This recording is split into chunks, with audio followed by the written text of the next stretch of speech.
ओम श्री जय जगन्नाथ नम मोर पितृमातृ कल्प मान को नमस्कार।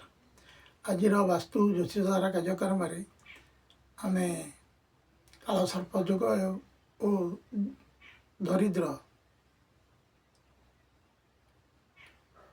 कहीं लोक हमें आम कथा वस्तु को आम जारी रखीचे। आज आम गोटे नूतन कथा पर आलोचना करुचे। ताहा हूँ श्रीक्षेत्र में कली और अलक्ष्मीकर प्रभाव एक लोककुआ कथा।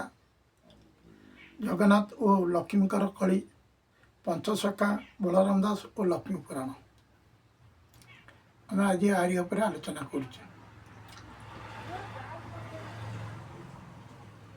बहुत ग्रंथ पंचसखा मानकर वर्तमान लुप्त बा नष्ट हो हजि।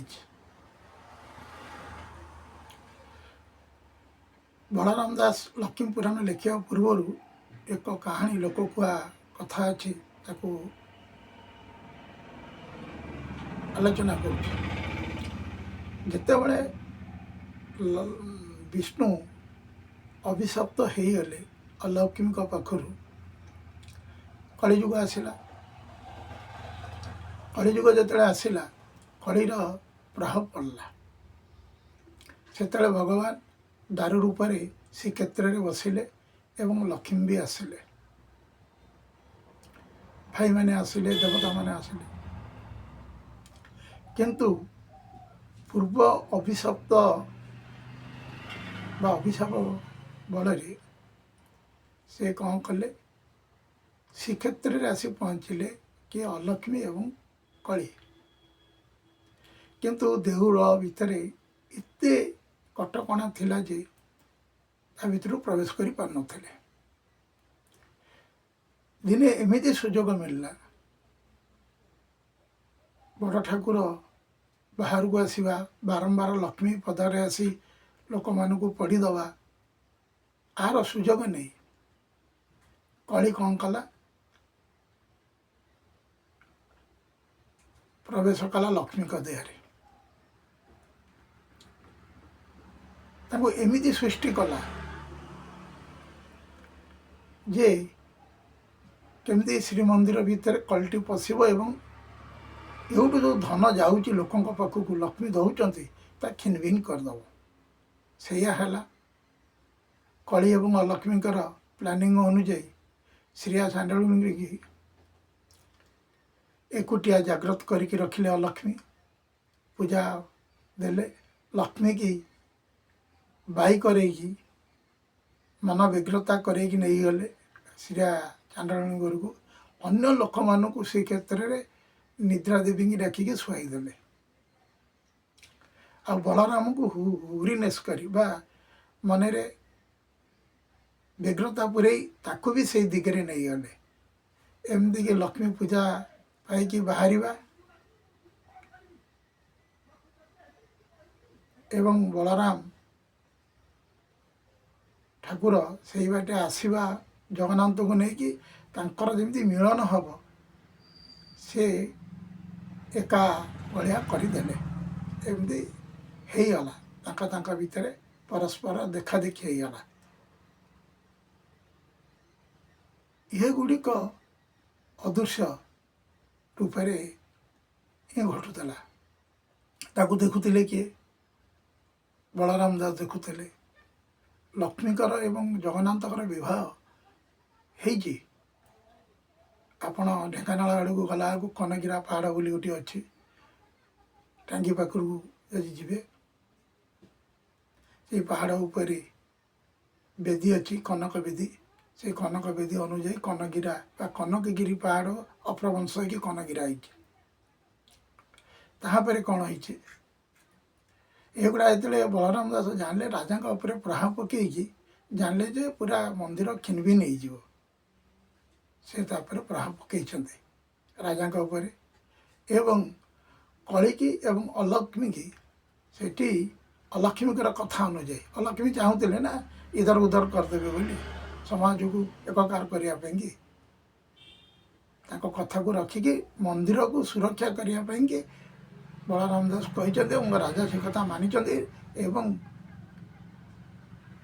ସେଠି ମାନେ ମନ୍ଦିରରେ ଜାତି ବର୍ଣ୍ଣ ଉଠି ଯାଇଛି, ଏକକାର ହେଇଛି।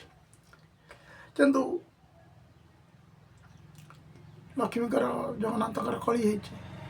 ଏଗୁଡ଼ିକ ବଳରାମ ଦାସଙ୍କର ଲକ୍ଷ୍ମୀ ପୁରାଣରେ ତାପରେ ବଳରାମ ଦାସ ପୁରେଇଛନ୍ତି।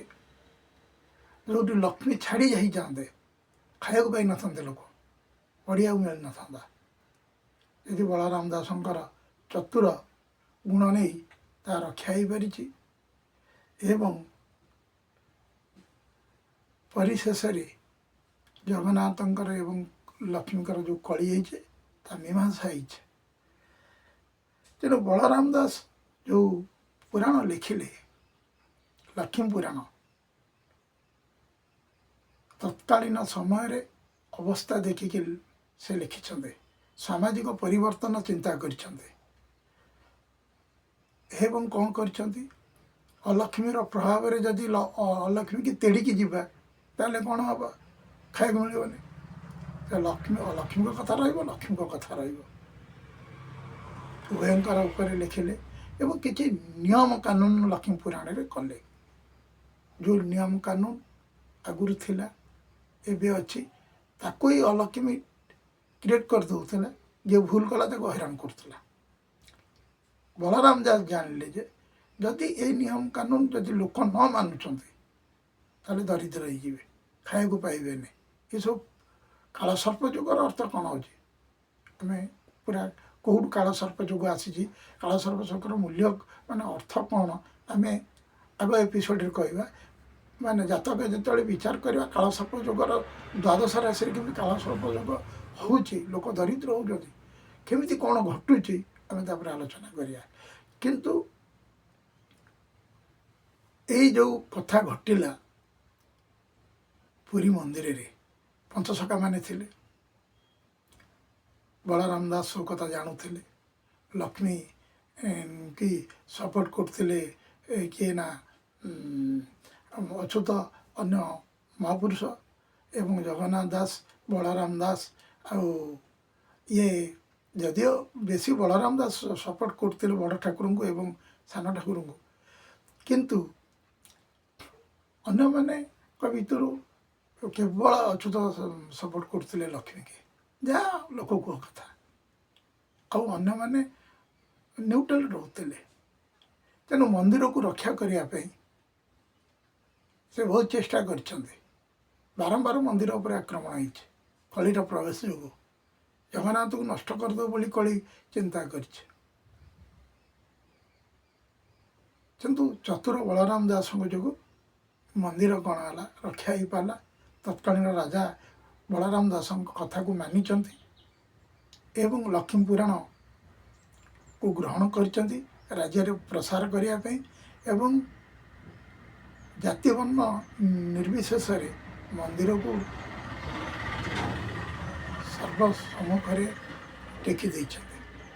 ଏଥିରେ ସମସ୍ତେ ପଶିପାରିବେ, ସମସ୍ତେ, ତା ମାନେ ନୁହେଁ ବିଜାତି ନୁହେଁ, ହିନ୍ଦୁମାନେ। ଏବଂ କ'ଣ କରିପାରିବେ ନା, ଯେଉଁ ଲକ୍ଷ୍ମୀ ଛଡ଼ା ହେଇଯାଇଥିଲେ ତ ପୁରା ହେଇଯାଇଥାନ୍ତେ, ସେଥିରୁ ରକ୍ଷା କଲେ। ତେଣୁ ଆଜି ଆମେ ଆଲୋଚନା କଲେ